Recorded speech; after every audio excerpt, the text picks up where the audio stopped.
தினமொரு வசனம். மத்தேயு 4வது அதிகாரம் 10வது வசனம்.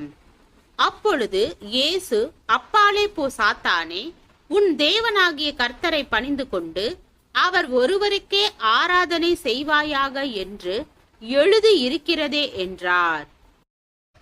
திருடர்களுக்கு நாம் ஜாக்கிரதையாய் இருக்க வேண்டும். திருடன் நம்முடைய வீட்டிற்குள் புகுந்து எதையாவது திருடி சென்று விடாதபடி நாம் உரிய பாதுகாப்பு நடவடிக்கைகளுடன் விழிப்பாய் இருக்க வேண்டும்.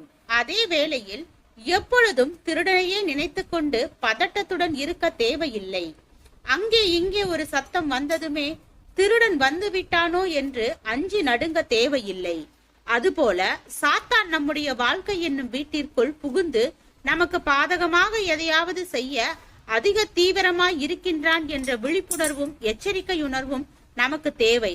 அவன் கர்ஜிக்கிற சிங்கம் போல எவனை விழுங்கலாம் என்று வகை தேடி திரிகின்றான். சிலர் சாத்தானின் செயல்பாடுகளை குறித்து எந்த ஒரு விழிப்புணர்வும் இன்றி அசட்டையா இருக்கின்றனர். அவன் எந்தெந்த வடிவத்தில் எந்தெந்த விதத்தில் வருவான் என்பதை குறித்து ஜாக்கிரதை உணர்வு இன்றி இருக்கின்றார்கள். அதே வேளையில் வேறு சிலரோ எதற்கெடுத்தாலும் சாத்தானையே நினைக்கின்றவர்களாக உள்ளனர். சிலருடைய வாயிலிருந்து சாத்தான், பிசாசு, அசுத்த ஆவி, சோதனை என்ற வார்த்தைகள் தான் அதிகமாக வரும். இயேசு என்ற வார்த்தை எப்போதாவது ஒரு முறைதான் வரும்.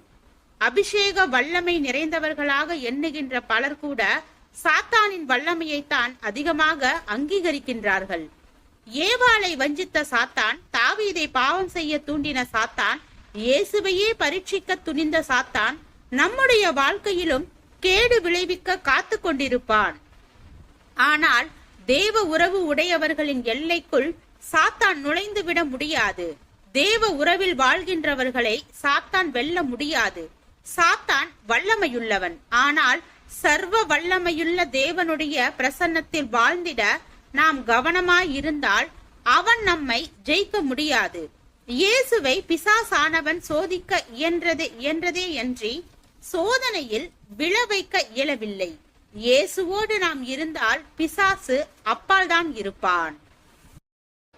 ஜெபம். தேவனுக்கு ஸ்தோத்திரம். தேவனே, நீர் எங்களுடைய வாழ்க்கையில் எல்லா சூழ்நிலைகளிலும் எங்களோடு இருக்கிறீர் என்ற விசுவாசத்தோடு வாழ கிருபை பாராட்டும். ஆமென்.